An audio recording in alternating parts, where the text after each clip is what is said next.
Look closely at this space. The lighting is mathematically exact. The symmetry is absolute. Every surface reflects a calculated ideal. Yet, staring at it rarely inspires awe. It usually leaves us feeling cold. We are approaching a threshold where digital design looks too perfect to be believed. When every image in a feed is rendered without a single flaw, our brains sound a quiet alarm, instinctively flagging the content as artificial. This is the visual reality of the dead internet theory, the realization that our digital public squares are being swallowed up by automated systems, generating infinite, flawless, and ultimately empty content. Companies assumed that standardizing this output would engineer trust.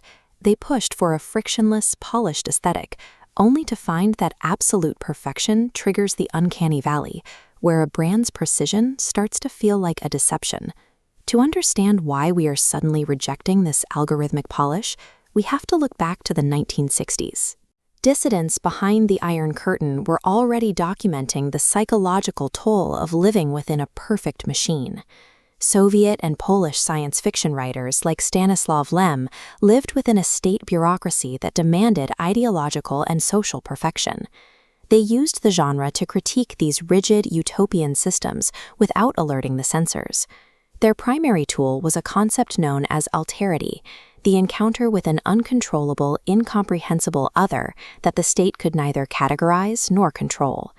These stories usually contrasted two different forces: the rigid logic of intelligent machines and the chaotic presence of alien entities.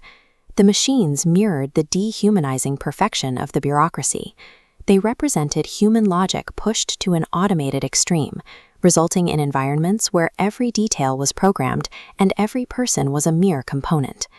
The aliens represented the messy, pluralistic nature of reality. They were inscrutable, defying the machine's attempt to impose a single, correct way of existing. For these authors, the message was clear: extreme, programmable logic leads to oppression, while the unprogrammable unknown is the only place where freedom survives. This tension created a specific trope, the progressor. These were technologically superior humans sent to intervene and engineer perfect societies on less advanced planets.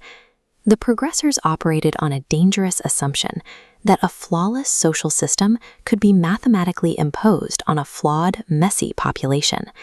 These missions always failed. The forceful implementation of a perfect system inevitably devolved into tyranny, showing that forced utopias are just dystopias with better marketing. These fictional progressors were direct allegories for real-world totalitarian regimes, systems that tried to brutally engineer human behavior to fit a flawless ideological grid. Forcing a perfect system onto a messy reality ignores human nature. It creates a sterile environment that alienates the people it was supposed to serve. Today, tech giants and corporate branding teams have inherited the role of the progressors. They are using generative AI to enforce a flawless, standardized, and frictionless aesthetic across every digital touchpoint. But the engineering of perfection is backfiring. Adobe reports that 73% of designers are now moving away from AI-generated content because consumers have developed a profound distrust for anything that looks too polished. Consumers recognize the algorithmic black box behind the perfection. They perceive the lack of flaws as an attempt to artificially program their response, which immediately triggers their defense mechanisms. Just as the characters in Soviet sci-fi revolted against sterile bureaucracies, modern users are moving away from manufactured corporate perfection in search of something believable. This reaction is defining the design landscape of 2026. Brands are pivoting toward a strategic embrace of wonky and imperfect design to establish credibility.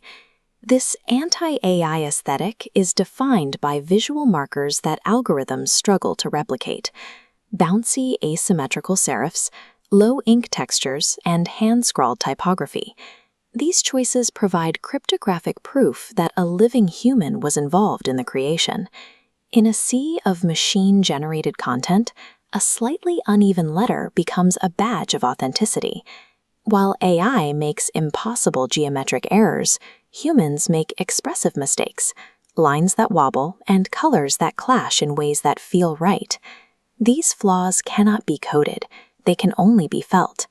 In a digital landscape drowning in the sterile perfection of the machine, human imperfection has become our final, unmistakable signature of life.